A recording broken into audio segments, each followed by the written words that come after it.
Hi everyone, today in my this video I'm going to show you how you can set up fingerprint security in your device Google Pixel 6a.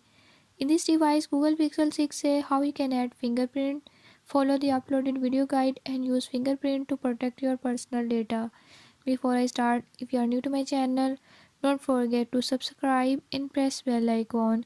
Do watch this video till the end and learn how you can do it. Let's watch.